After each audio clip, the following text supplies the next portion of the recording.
રજનીકાંત સોલંકી, હું એક જાગૃત નાગરિક અને એક ખેડૂત તરીકે રાતલાવ ગામના જે ખેડૂતલક્ષી પ્રશ્નો હતો એની રજૂઆત કરવા પ્રાંત સાહેબશ્રીને અમે આજે આવ્યા હતા.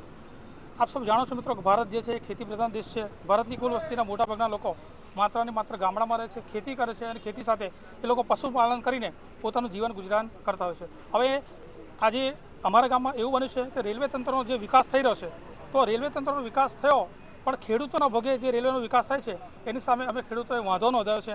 હવે આણંદથી ગોધરા તરફની જે ડબલ રેલવે લાઇન થઈ છે એમાં આણંદથી 8.3 કિલોમીટરે રતલાવ ગામ આવ્યું છે. ત્યાં ગરનાળો નંબર 12 આવ્યું છે. એ ગરનાળાની 12ની જમણી બાજુએ અમુક સર્વે નંબરવાળી જમીન આવી છે, જે કે ટૂંકમાં કહું તો 82થી 106 સર્વે પૈકી 2 જમીનો આવી છે. આ ફળદ્રુપ અને ખેતીલાયક જમીન છે એ રેલવેમાં સંપાદિત થઈ ગઈ છે. પરંતુ આ જમીનોમાં અમુક ખેડૂતો એવા છે કે જેને આજ દિન સુધી એક યા બીજા કારણોસર રેલવે તંત્ર દ્વારા કોઈપણ પ્રકારનું આર્થિક વળતર આપવામાં આવ્યું નથી. બીજા નંબરમાં આ 82થી 106 પૈકી જમીન છે એની અંદર અમુક ખેડૂતો એવા છે કે જેનો આગળનો ભાગ રસ્તાનો ભાગ હતો, જેને આપણે કહીએ નળી હતી, એ નળી સરકારે લઈ લીધી છે. નળી લઈ લીધી એટલે એકબીજાના ખેતરમાં જવાનો રસ્તો સદંતર બંધ થઈ ગયો છે. રેલવે તંત્રએ ઊંચું ફેન્સિંગ મારી દીધું છે.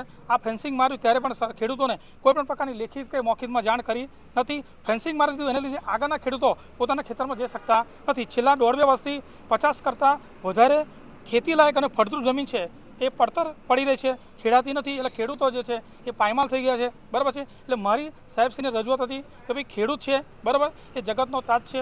ખેડૂત અનાજ ઉગાડશે તો લોકો ખાશે. એટલે આ રસ્તા તમે બંધ કરી દીધા છે તો અમારા રસ્તાનો નિકાલ કરો અને જે ખેડૂતોની જમીન સંપાદિત થઈ છે એને તમે જમીનનું વળતર ચૂકવો. અગાઉ 7 તારીખે, બરાબર, આપણા